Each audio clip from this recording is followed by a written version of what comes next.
Okay, so today we're sitting here with Thais Miller, a recent UTEP graduate. She's 24 years old. And what did you graduate in? What's your bachelor's? It's the multidisciplinary studies degree, which focuses on history, politics, and gender and race studies. Perfect. That's super cool. You grew up in Ciudad Juarez until you were 10 years old? Yeah, till I was 10 years old. I moved here, I think I was in 4th grade. That was my first year here in the Lower Valley. And growing up, your childhood in Juarez, it was you and your parents and your little brother?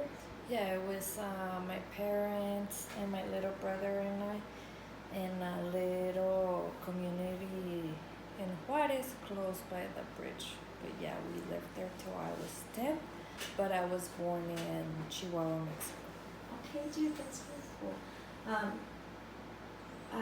Growing up in your community in Juarez, how do you feel that differed from your community here in El Paso when you moved? Where did you feel very at home? No, well, at first I remember telling my mom, like me and my brother would tell my mom that we didn't want to come here because, first of all, although my dad is like Euro-American and my mom is Mexican, we never really learned that much English. So when we came here, it was very different. Like the schools were different. Most kids spoke Spanish where we went to school at in the Lower Valley, so that was kind of the same. But yeah, it was a little different. I feel like I would say it was. I felt like a little bit more safer. In El Paso? Yeah, in El Paso, safer. Like I had a really awesome childhood. Thank God. But with a lot of my little friends, and to us, we didn't really have a notion of danger in that little community, but it was because it was so sheltered. Yeah. But here in El Paso, we lived not in communities like that, and I feel like I still felt really safe like that. Like that transferred it into El Paso. When you say community, what do you mean? Like you guys had you had told me that you had your gated neighborhood? Yeah, it was like the little gated community. It was like a lower middle class gated community, and yeah, a lot of it was a lot of new parents that bought houses there. And yeah, and that includes like my parents. So a lot of kids were there of my age and my little brother's age. So we made a lot of little friends. Yeah, it was a really good childhood. We had parks there. We would play there. We'd go to each other's houses. Yeah. But yeah, that's why that notion of danger was really outside that little community in Juarez. But here in El Paso, we didn't live in gated community, of course. But I still felt really safe. Yeah. Are communities like that common in Juarez? There's a couple. I would say about 60% of people would live like that. Oh, really? Yeah, and they try to just enclose it. And a lot of the streets are gated now, so if you go into Juarez. Does each community have its own schools and stuff? No, you have to go outside. It's just like a little corner of a neighborhood, and then they put a gate. Okay. Yeah. And yeah, I guess all the kids playing still to this day. Who knows? Maybe with technology it might be different. Yeah. When you lived in Juarez, you guys came to El Paso a lot, though, right? Yeah, because my dad worked here in El Paso. When you moved to El Paso, what was the biggest, I guess, shock factor for you? Going from living in Ciudad Juarez and the culture there to living in our culture. You'd mentioned that there was something because you didn't know English yet or as well yet. Yeah. But even then, was the school system different? The way that our classes took place, or even just average things? Yeah, it was different because I think my biggest surprise was that like I had this bias of like, oh, we're coming to America, all the kids are gonna speak English, like, and we're gonna be the outsiders, without knowing that the community that we were going into, the Lower Valley, like it was mainly Spanish speaking students, which that was a big shock and a good shock Yeah. in a way it turned out, because most of my friends have always spoke Spanish, and even they keep it as like one of their main languages. Yeah. Growing up, we learn English more and speak it more, but we still have that. Yeah, I do. Yeah. You don't have to share the story if you don't want to, but you have that one story you told me about you and your mom and your brother when you guys were crossing one time, and what happened. If you don't want to share, you don't have to. Yeah, I'll say it.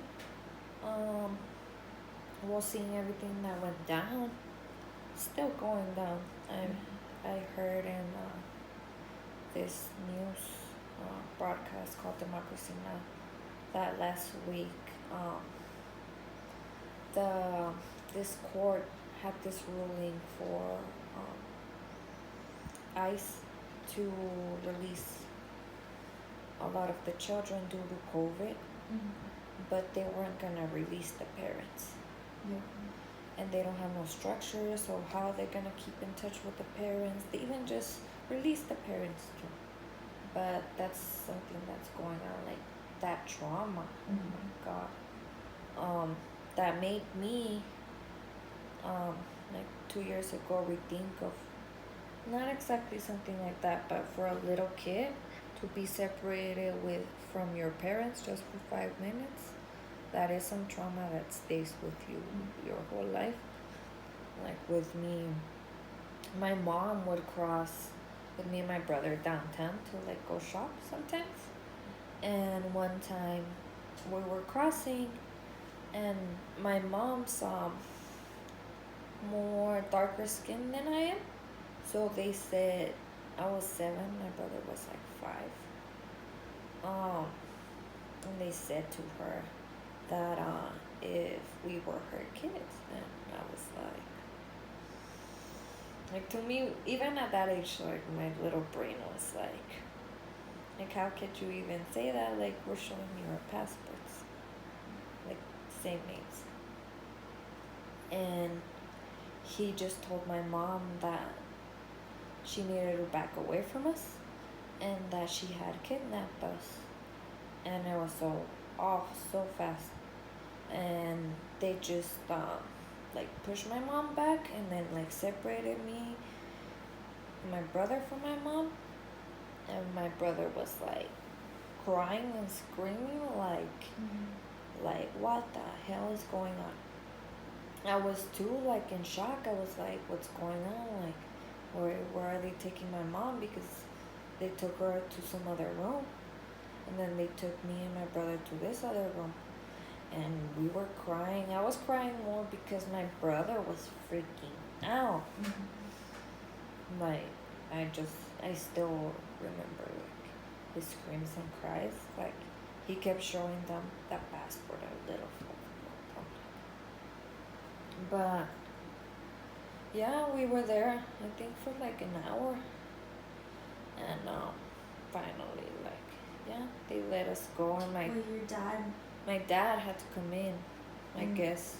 And your dad is white. Yeah, my dad's white, but till my dad came in and told him like this is insane, like they released us and they released my mom.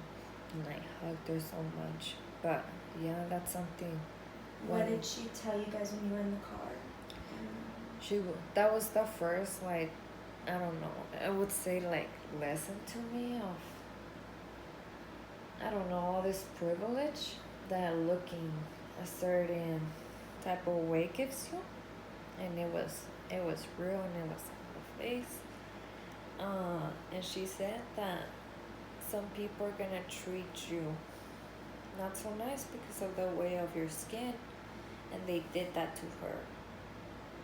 And that we had to, since we were very privileged, we had to always stop that, and that it was not okay that that happened. But when we see something like that happening, we always have to stop it. My dad also said that too, and he was like,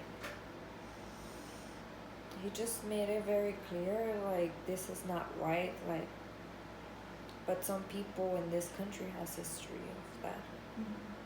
But we have to use our privilege in a way to recognize certain things that we have innate in us, that we have to work on every day, and our privilege to stop certain things like that. Because my dad was a foster kid, and to him, seeing us being separated from my mom, he freaked out because it's a trauma. It's such a trauma to do that to a child, and I feel every day for all these kids and for the families. Oh my God.